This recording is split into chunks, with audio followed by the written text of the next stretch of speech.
No Ara Espírita de 1986. A valorosa e meiga Dona Geni Mercatelli. Quando o casal Mercatelli chegou a Araras, em São Paulo, em 1934, vindo de Santo Antônio da Platina, Paraná, encontrou o movimento espírita em seus primeiros passos. O prédio atual do pioneiro Centro Espírita João Batista já estava erguido e era dirigido por José Ferreira Neves. Convidados por Antônio de Souza Brito, Dr. Roberto Mercatelli e sua esposa Genile Vilas Boas Mercatelli, começaram a frequentar as reuniões desse centro, dando novo impulso às suas atividades. Esse foi o trabalho inicial dentro da Seara Espírita, que se constituíra um sólido alicerce da futura missão que estava reservada ao casal na cidade de Araras, a fundação de um hospital psiquiátrico espírita. Tal empreendimento começou a germinar em 1948, acalentando também por um grupo de companheiros dedicados que igualmente frequentavam o Centro Espírita João Batista. Floresceu em 1950, com a sua fundação social oficial, e finalmente frutificou em 1957, com o início das atividades do Sanatório Antônio Luiz Saião. Dona Geni Vilas Boas Mercatelli.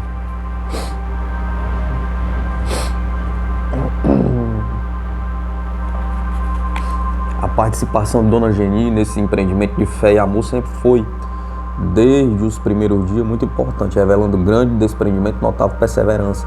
Sua atuação ao longo de mais de 3 décadas foi polimorfa nos trabalhos de tipologia, mesas falantes, iniciados em 1936, primeiramente na residência do casal Mercatelli, depois no Centro Espírita João Batista, no próprio sanatório, e que tanto beneficiaram o grupo, dando sustentação espiritual ao ideal de todos os companheiros. Ela foi médium de efeitos físicos, participou de numerosas viagens em vários estados do país, angariando fundos para a construção do sanatório nos primeiros tempos do hospital. Trabalhou no setor de enfermagem e posteriormente concentrou seus esforços na área administrativa. Já tendo criado seus filhos, Dona Geni dedicou juntamente com sua esposa ao sanatório desde o início de suas atividades, sem nenhuma remuneração e em regime de tempo integral, saindo cedo de sua residência e voltando à noite, até os últimos dias de sua vida terrena, que se encerrou a 2 de fevereiro de 1985.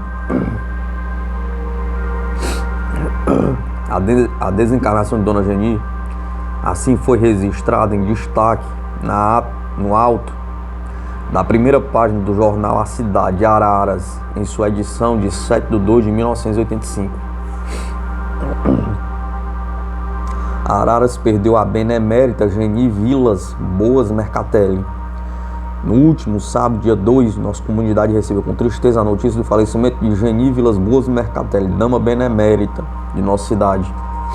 A história de Geni Vilas Boas Mercatelli em Araras liga-se a 2 nomes: Roberto Mercatelli, seu esposo já falecido, e o sanatório Antônio Luiz Saião, entidade hoje de renome internacional e que nasceu justamente sob o auspicioso trabalho deste benemérito casal.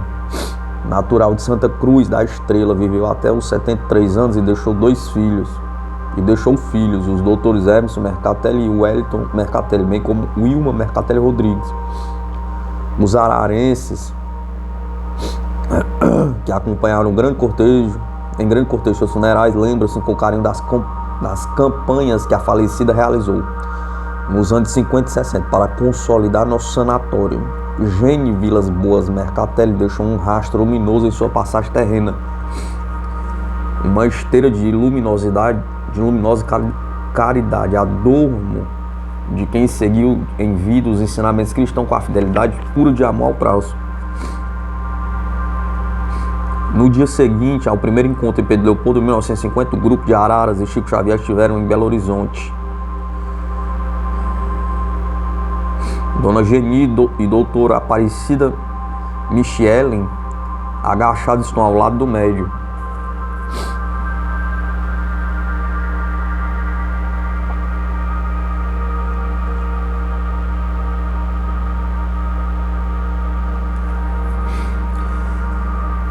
Casal amigo de Chico Xavier. O livro Reencontros Franciscano Xavier Espírito Diverso registra em seu capítulo 9 um interessante episódio ocorrido em Uberaba.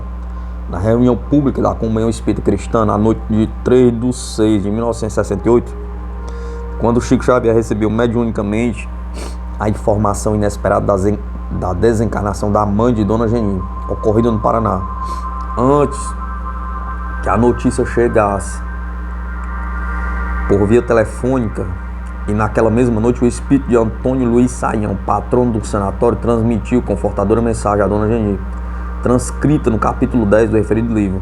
Na abertura do capítulo 9, baseados em entrevistas realizadas com Dona Geni, comentamos sobre a grande amizade entre o casal Mercatelli e o médium Xavier nestes termos.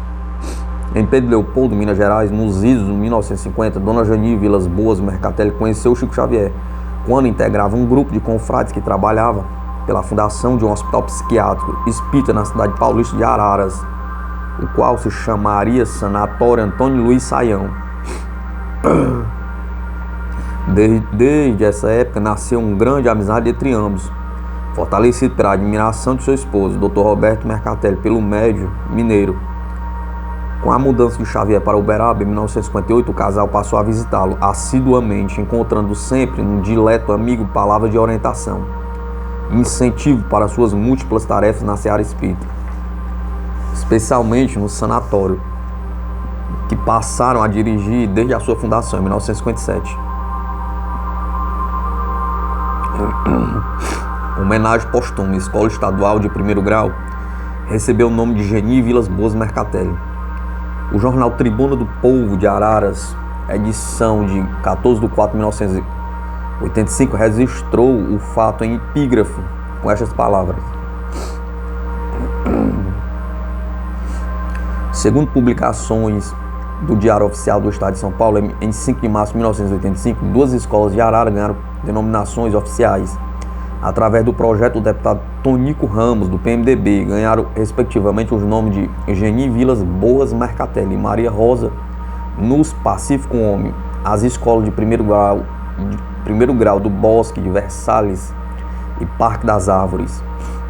As significativas homenagens às saudosas figuras receberam justificativas pronunciadas por Tonico Ramos na Assembleia e inseridas nos anais daquela casa. Considerada figura notável em Araras pelo denodo de humanismo, Geni Vilas Boas Mercatelli traçou esteira de luz e abnegação no seu desempenho frente ao sanatório Antônio Luiz Saião, ao lado do esposo Roberto Mercatelli. Tribuna associa-se às homenagens, pois que merecidas e justas. Ao término de nossa sigela homenagem inesquecível com freira, amiga e benfeitora Dona Geni, transcreveremos na íntegra o projeto de lei número 1185, publicado no Diário da União, no Diário do Estado, de autoria do deputado Tonico Ramos, que em sua justificativa traça um perfil biográfico da homenageada. A Assembleia Legislativa do Estado de São Paulo decreta: artigo 1. Passa a denominar-se Geni Vilas Boas Mercatelli, a Escola Estadual do Primeiro Grau, Bosque de Versalhes, em Araras. Artigo 2. Esta lei entrará em vigor na data de sua publicação. Justificativa.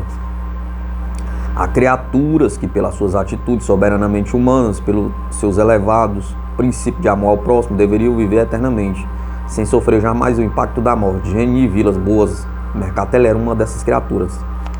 Mulher incomparável, destituída de qualquer vaidade, era inclinada a amenizar as dores humanas, qualquer que fosse a classe social dos que a procuravam, tendo sido honrada com o título de cidadã ararense, sempre ligada a todos os movimentos sociais, culturais e filantrópicos. Dona Geni Vilas Boas Mercatelli era uma figura de grande expressão na comunidade de Araras. Em 1949, naquela localidade, Dona Geni, juntamente com outras pessoas, começou uma campanha de venda de livros espíritas com a finalidade de angariar fundos para a fundação de sanatório em Araras, onde pudesse obrigar pessoas portadoras de distúrbio mental, com muita força e abnegação, pois na época o espiritismo não era tão difundido. Essa extraordinária mulher conseguiu os recursos necessários para a construção daquele nosocômio, Em 1957, cuja denominação era Lá Ismael, passou a funcionar como Sanatório Antônio Luiz Saião, recebendo seus primeiros pacientes. Além da diretora administrativa, tesoureira e fundadora do sanatório Antônio Luiz Saião, Dona Geni de Vilas Boas Mercatelli foi presidente da caravana Irmã Cleia, do Saião Futebol Clube e do Centro de Reabilitação Bezerra de Menezes, que acolhe crianças com deficiência auditiva. A saudosa extinta nasceu em 10 de fevereiro de 1911 em Santa Cruz de Estrela, município de Santa Rita de Pascoado, São Paulo.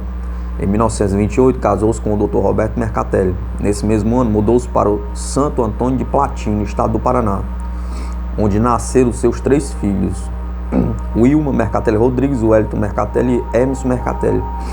Assim, a homenagem que se pretende prestar através do presente projeto de lei constituirá justo atendimento do nobre e elevado espírito de toda a dinâmica população ararense, de ver perpetuada no frontispício de um de seus estabelecimentos de ensino o honrado nome de Dona Geni Vilas Boas Mercatelli, consagrado no conceito de todo o povo paulista, estimada por todos que a tiveram a aventura de conhecê-la. Sala de Sessões, 4/3/1985, Tonico Ramos. Geni Vilas Mercatelli.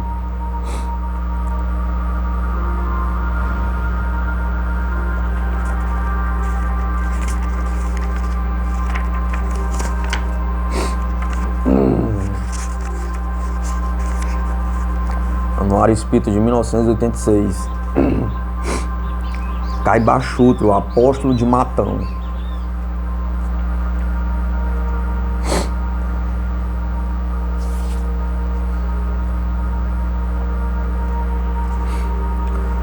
O Anuário Espírita de 1986 presta efetiva homenagem a um dos maiores vultos do espiritismo brasileiro. Numa época quando o espiritismo era ainda pouco difundido e mesmo olhado por muitos com grande reserva, Caiba de Souza Chutter soube levantar bem alto o estandarte que durante 33 anos caminharia à frente de suas realizações no campo da divulgação.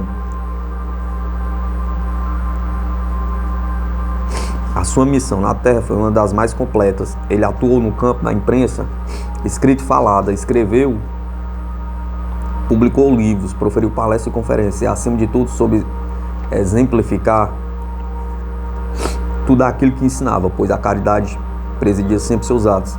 Caiba Chutter foi um homem que lutou arduamente até os últimos dias da vida terrena, tornando-se desta forma um legítimo paradigma para todos os cearenses do porvir.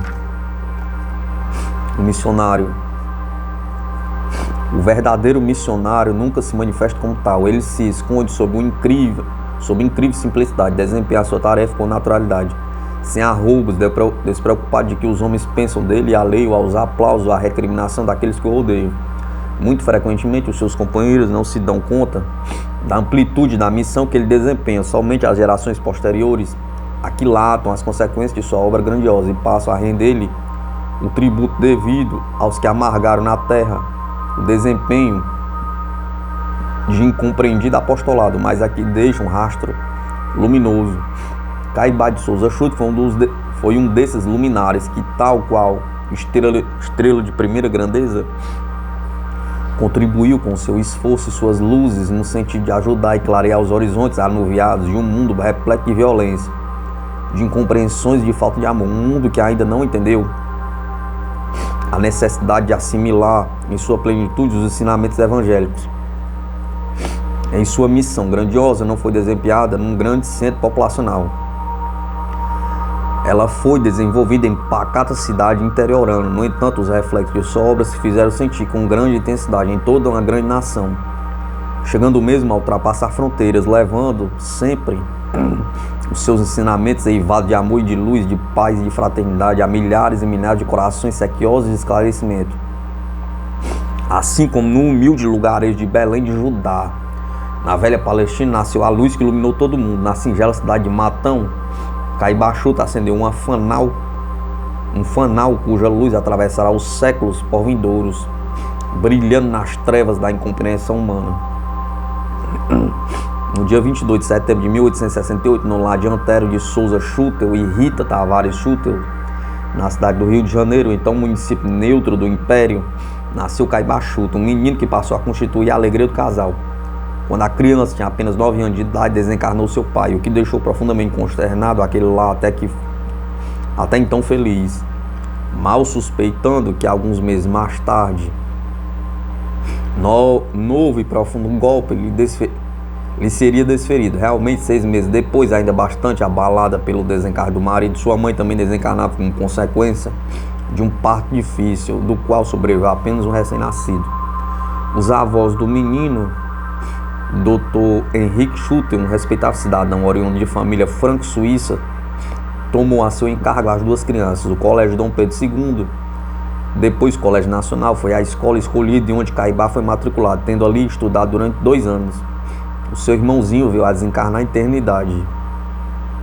No colégio, Caibá Schutter não se revelou um aluno muito disciplinado, comprazia-se em brincar na sua sala de aula.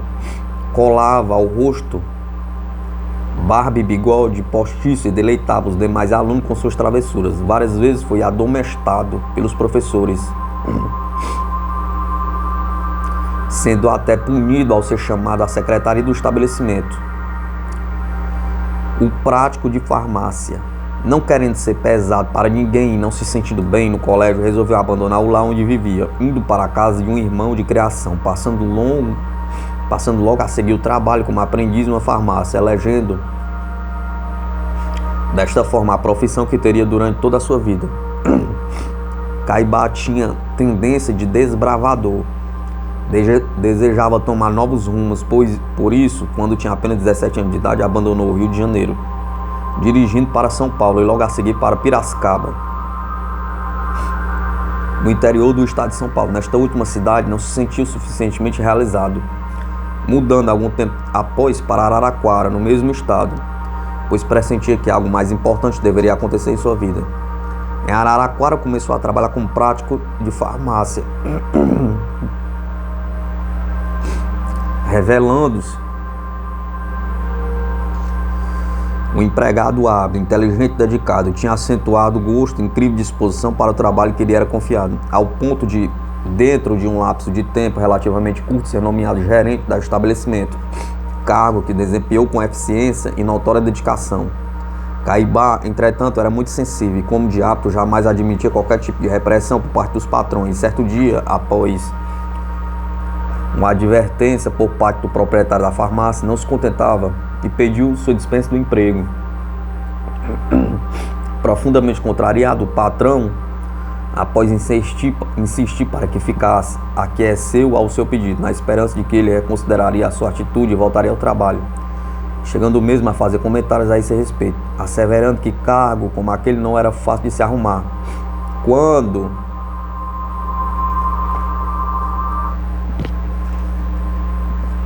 ao seu conhecimento que o ex-patrão contava com seu arrependimento, tratou de procurar outro emprego e trabalhar como entregador de mercadorias em um armazém, um serviço braçal bem diferente daquele que até então vinha desempenhando, mas isso não o abalou, chegando mesmo a passar transportando mercadorias em frente à farmácia, onde havia trabalhado como gerente. Caibá não se sentiu bem nesse novo serviço, achava que algo melhor o aguardava.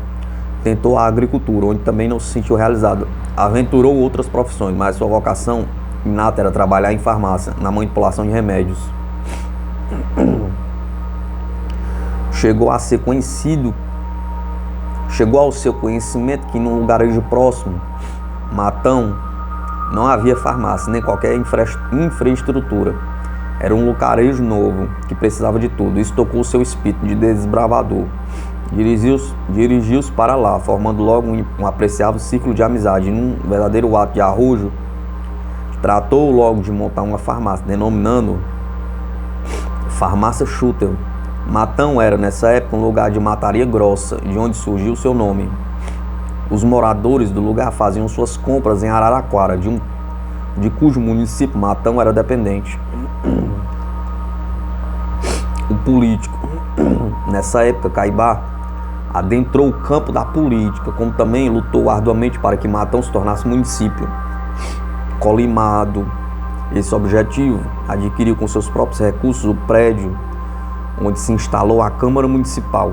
Foi eleito seu primeiro prefeito, cargo que assumiu no dia 28 de maio de 1899. Nessa época, o cargo de presidente da Câmara equivalia à atual função de prefeito. Caibá inaugurou ali um programa de desenvolvimento, contribuiu para que a cidade, dentro de algum tempo, se tornasse um núcleo populacional apreciável e progressista. Ele era um político diferente, tornou-se ardoroso defensor da terra, que havia ajudado a elevar-se a município. Era humanitário, probo e patriota, não tolerando abuso de poder nem subterfúgio. Por isso não tinha opositores, todos o admiravam e o respeitavam. Era um administrador na verdadeira acepção da palavra. Um espírita. Caibá, espírito pesquisador e analista, apesar de considerar-se católico,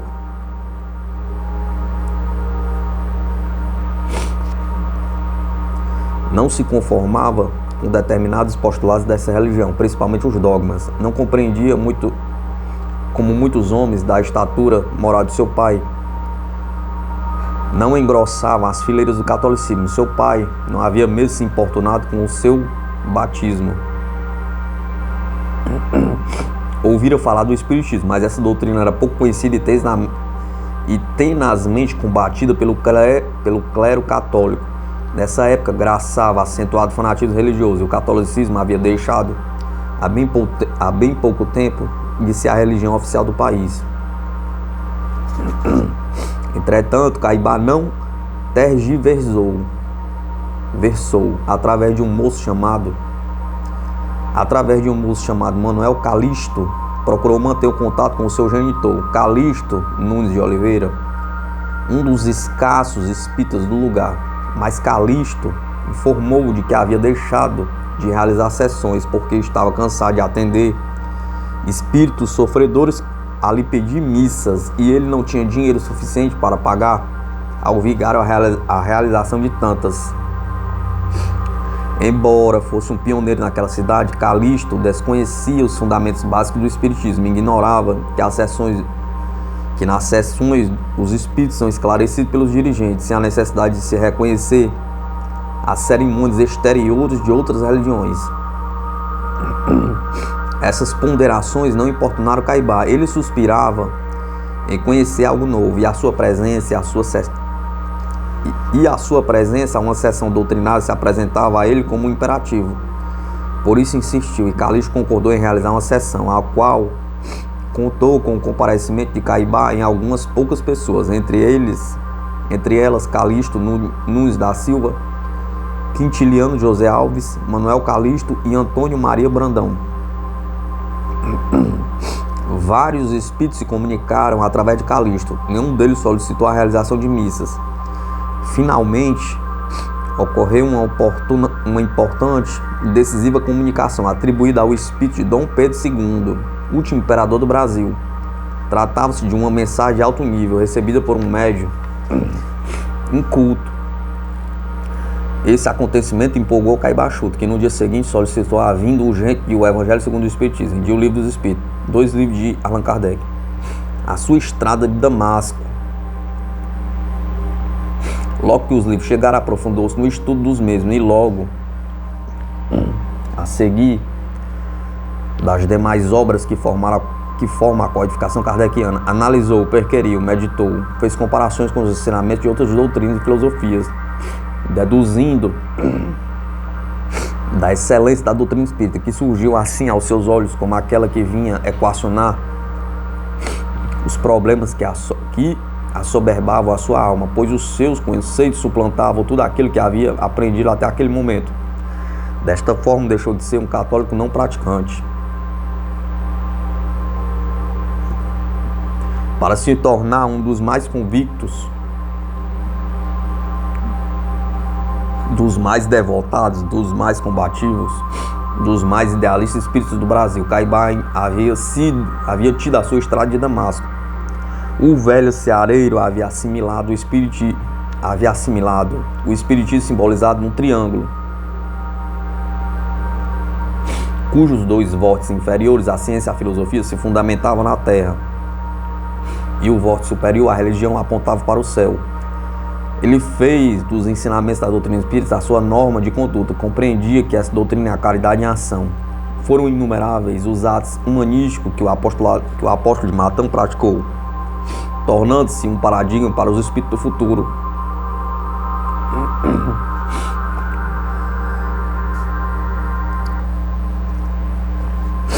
Ele tornou-se a personificação da caridade para todos os que buscavam, sequiosos de esclarecimento para a alma e de alívio para os problemas do corpo.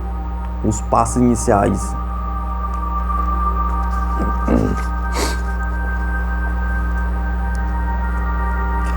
Dando início ao seu trabalho no campo da divulgação, fundou no dia 15 de junho de 1905, em Matão, o Centro Espírita Amantes da Pobreza.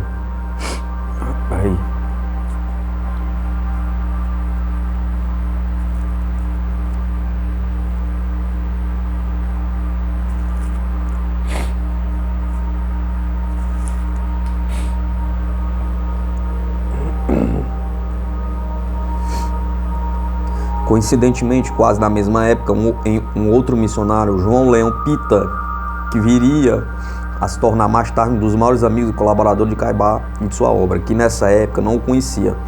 Também fundava, com o concurso de outros companheiros, a Igreja Espírita Fora da Caridade Nova Salvação, na cidade de Piracicaba, não muito longe de Matão. Leão Pita também teve seu calvário, pois pagou alto preço pela sua ousadia e arrojo em fundar a primeira instituição espírita de Piracicaba.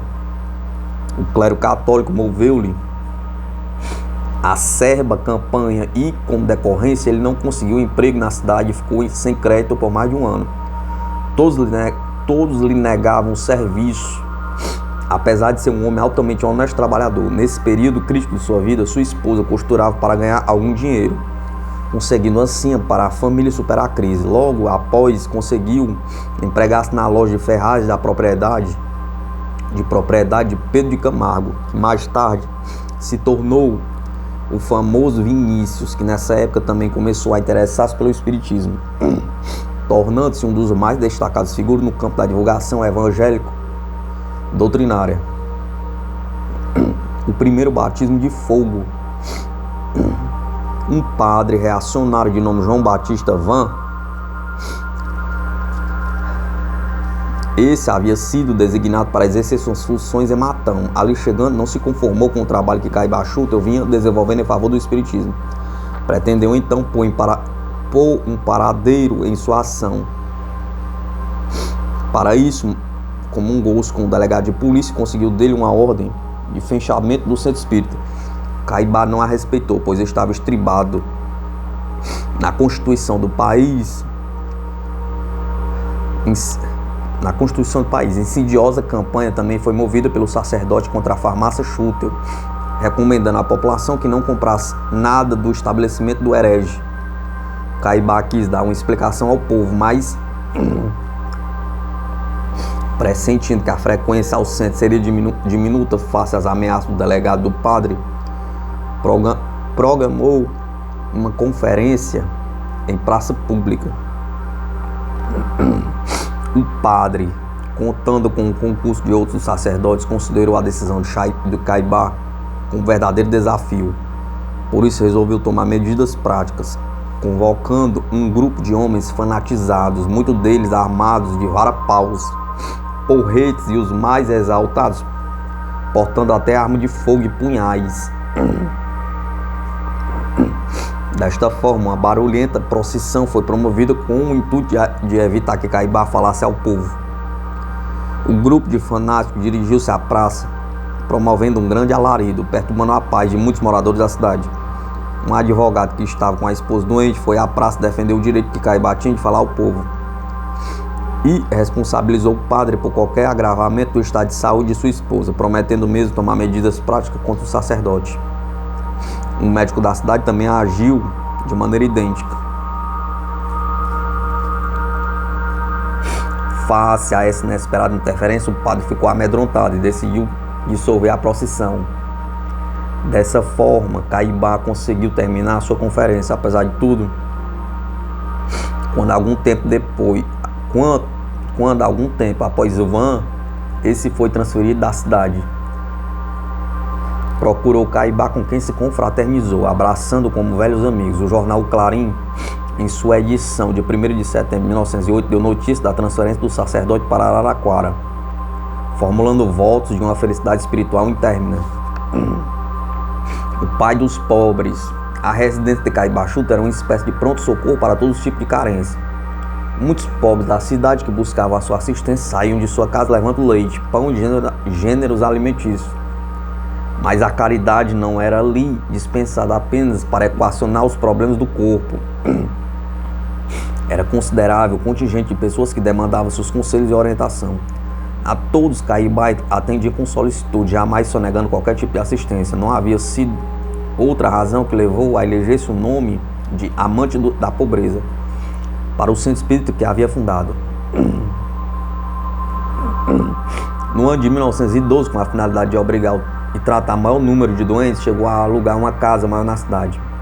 A sua residência já se havia se tornado tornada pequena para o atendimento. Afirma Zeus Vantuil, no livro Grandes Espíritos do Brasil, que Caibá, lidando com drogas, fazia às vezes serviço de médico. E lá ia, já velho e cansado pelos sertões afora, levar gratuitamente remédios e alívio aos padecentes.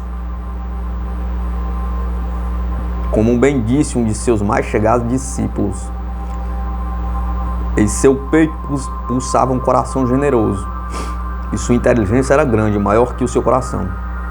Os próprios adversários do espiritismo não tinham coragem de atacá-lo. Tão grande era a sua projeção moral, e a grandeza de sua dedicação faziam com que estimassem, cheio de respeito. Certa vez ele encontrou num trem um homem obsidiado, soube que ele viajava sem rumo certo, desnorteado. Caibá resolveu tomar a si o encargo de tratá-lo, o que fez internando-o posteriormente no nosocômio, onde ele passou a receber tratamento adequado.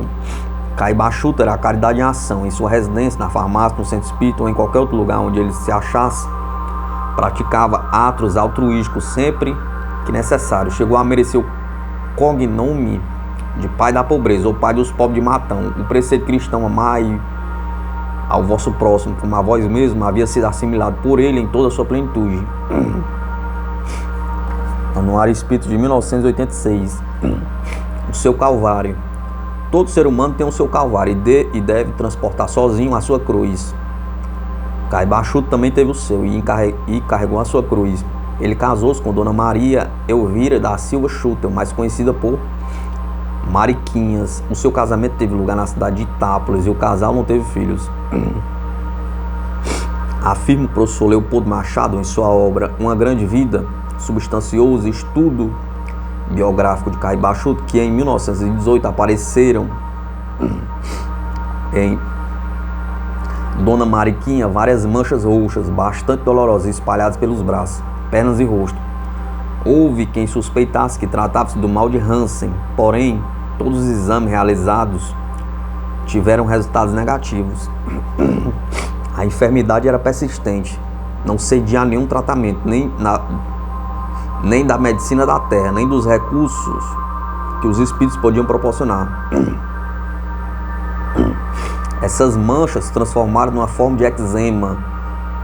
Todo o seu corpo inchou, principalmente o rosto, os braços e as pernas. A sua pele tomou um aspecto diferente e espelha sempre um líquido viscoso. Após uma ligeira melhora, surgiu bolhas em todo o corpo e a pele tornou-se sensível. Houve deformações e dores articulares horríveis nas juntas dos pés e das mãos. Uma queda afetou os seus rins, ela chegou a urinar sangue, e isso veio a abreviar a sua desencarnação. Caibá foi o seu médico dedicado de todas as horas, procurando sempre suavizar as suas dores de toda a forma possível. O seu sofrimento com a enfermidade da esposa transformou-se num verdadeiro calvário. Um vasto programa de realizações. Concretizada a fundação do Centro Espírita Amantes da Pobreza, Caibá considerou o evento apenas como a primeira parte de um vasto programa de divulgação do Espiritismo. Novas iniciativas deveriam vir posteriormente. Por isso, resolveu lançar, 15 de agosto de 1905, o primeiro número do jornal Clarim. Um cometimento bastante arrojado na época.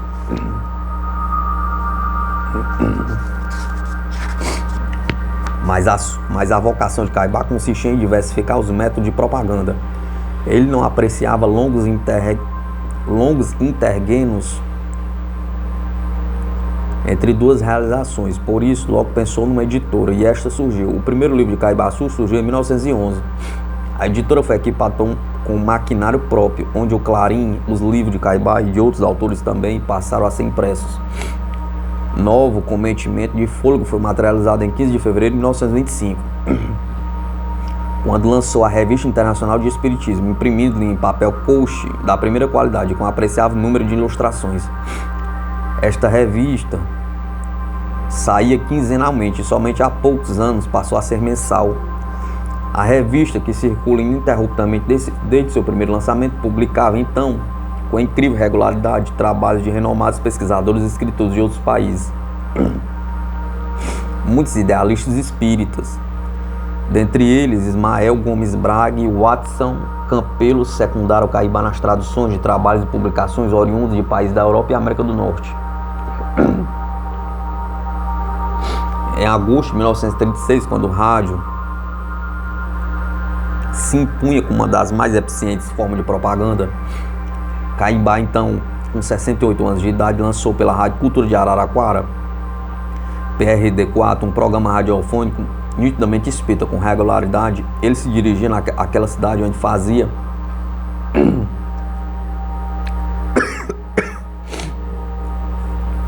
transmitir as suas famosas conferências, que foram enfaixadas em livro em setembro de 1937. Paralelamente com essas atividades, o incansável ceareiro publicava crônicas nos jornais Correio Paulistano e A Plateia, tradicionais órgãos da imprensa paulista. A ação de Caibá era intensa e, além de Matão, abrangia outras cidades da região, dentre elas Araraquara, São Carlos, Dobrada, Taquaratinga, Itápolis e Jaboticabal. É óbvio que, periodicamente, Deus faz suscitar na Terra personalidades inconfundíveis que tornam-se marcantes pela missão de desempenham. São idênticas a cometas que fogem à trajetória dos demais astros e que espargem de sua luz de forma bastante intensa, deixando atrás de si um rastro luminoso no firmamento. Caibá não se limitou a seguir o roteiro daqueles que frequentavam as casas espíritas com mero desencargo de consciência. Ele fugiu à regra, salientou-se, agigantou-se e projetou-se como um dos demais lídimos missionários da terceira revelação. Sua luta pela liberdade de consciência. A Constituição brasileira em 1891 era bastante liberal e consagrava a separação entre a Igreja e o Estado. Quando aconteceu a Revolução de Outubro de 1930, essa Constituição foi abruptamente abolida e alguns elementos do novo governo, com o apoio maciço do clero católico, demonstraram grande interesse em introduzir um ensino religioso obrigatório nas escolas. Contra essa medida antipática, que representava autêntico atentado contra a liberdade de consciência, insurgiu-se vários segmentos da sociedade brasileira. Os protestantes, maçons, espíritas, judeus, muçulmanos, budistas, além de merecer a reprovação de muitos elementos liberais de mente arrojada, foi lançada uma campanha pró-liberdade de consciência no Rio de Janeiro, sob os auspícios do Dr. Arthur Lins Vasconcelos Lopes. Foi instituída a Coligação Nacional Pró-Estado Leigo, entidade que preconizava um combate sistemático a essa ideia retrógrada, que vinha ferir os preceitos da liberdade religiosa. Caibá empolgou-se com as campanhas desse gênero, abriu as colunas de seus periódicos, a matéria que versasse sobre um então momentoso problema. Um conclave foi realizado na cidade de São Carlos, com o comparecimento de espíritos de toda a redondeza e até da capital do estado. Membros de várias correntes religiosas prestigiaram o ato, cujo resultado foi bastante animador. Caibá ainda havia tomado a ombro a iniciativa de promover conferências e outros atos públicos em toda a região circunvizinha a Matão, com o objetivo de combater por todas as maneiras lícitas aquele monstruoso atentado à liberdade de consciência, tão do agrado da religião majoritária. Certa feita ele promulgou uma conferência no cinema da cidade de Dobrada.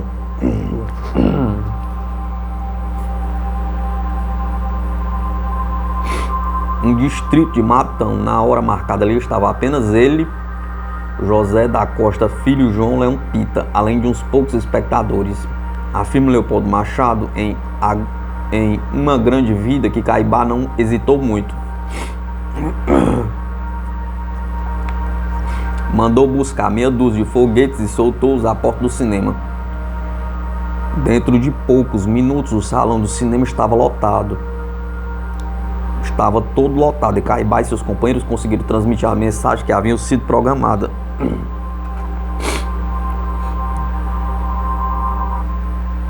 Sua bibliografia.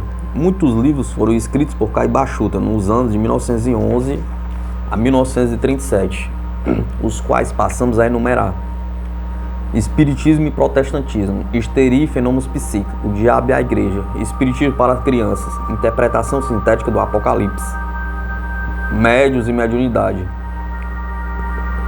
Gênero da Alma, Materialismo e Espiritismo, Fatos e Espíritos e as Forças X, Parábolas e Ensino de Jesus, O Espírito do Cristianismo, A Vida no Outro Mundo, A Vida e Atos dos Apóstolos, Livro de Preces, Conferências Radiofônicas, além de cartas a esmo e uma biografia intitulada O Batismo. Um homem de fé. Caibá era muito feliz em seu receituário. Como farmacêutico, era muito procurado pelos moradores da cidade circunvizinha e circunvizinhança.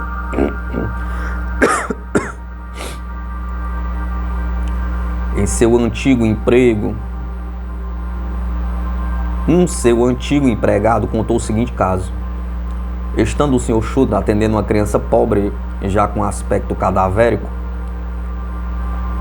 tal estado de desidratação, pediu-me um vidro com água destilada e nele pingou gotas de homeopatia, entregando depois o vidro à mãe e dando-lhe instruções sobre a alimentação do bebê. Então perguntou ao senhor Caibá: mas esse remédio vai curar essa criança? Pergunta. E ele respondeu: esse remédio vai ajudar muito, mas o que cura virá lá de cima. Por isso, quando você manipular qualquer medicamento, tenha um pensamento voltado para o Pai Celestial, pois é de lá que vem a cura. Uma personalidade marcante. Caibá exerceu realmente um papel de liderança. Ele sabia conduzir e atrair colaboradores em seu afã de difundir o espiritismo. No ano de 1931, ele travou conhecimento com João Fusco, mais conhecido por Jó Fusso, residente na cidade de São José do Rio Preto. Foi então estabelecido o eixo Matão-São José de Rio Preto. Enquanto Caibá abrangia uma vasta região em torno de sua cidade, Jó Fusso exercia sua esfera de ação em outra vasta região em torno de São José do Rio Preto. No entanto, a tarefa era comum: divulgar o espiritismo e promover intenso e persistente combate aos falsos cristãos. Outros ceareiros também o atenderam ao chamado de Caibá Chuta, e todos o tinham mais vivo interesse em cooperar na obra comum e gigantesca. Além disso, ele se cercou de colaboradores eficientes e dedicados: o José da Costa Filho, Ítalo Ferreira, Watson Campelo, Antonina Peste, José da Cunha e muitos outros. José Peste de Menezes, que trabalhou muitos anos ao lado de Caibá, assim descreveu sua personalidade: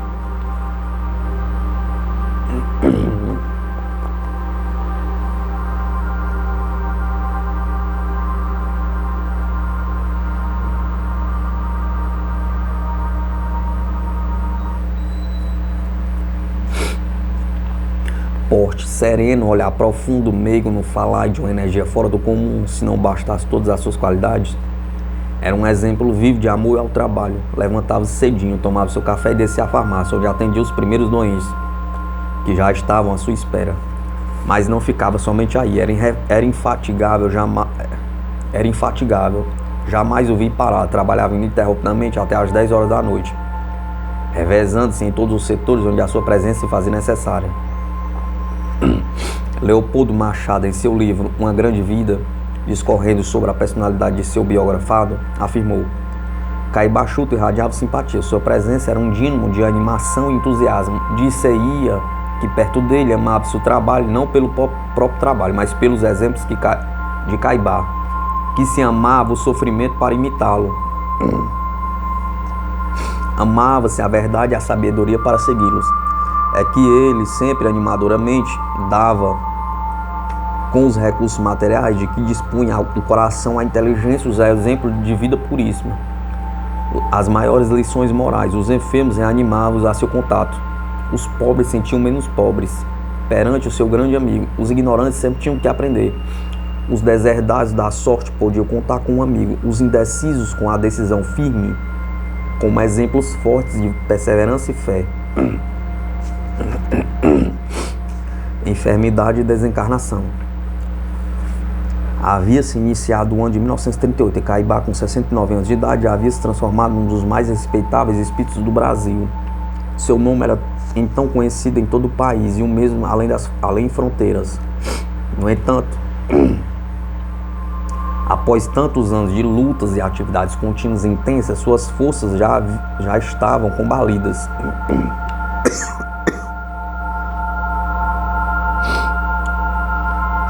O seu estado de saúde periclitava, demonstrava sinais de declínio. Nos últimos dias de janeiro de 1938, ele já estava acamado. Seus amigos mais íntimos, sabedores,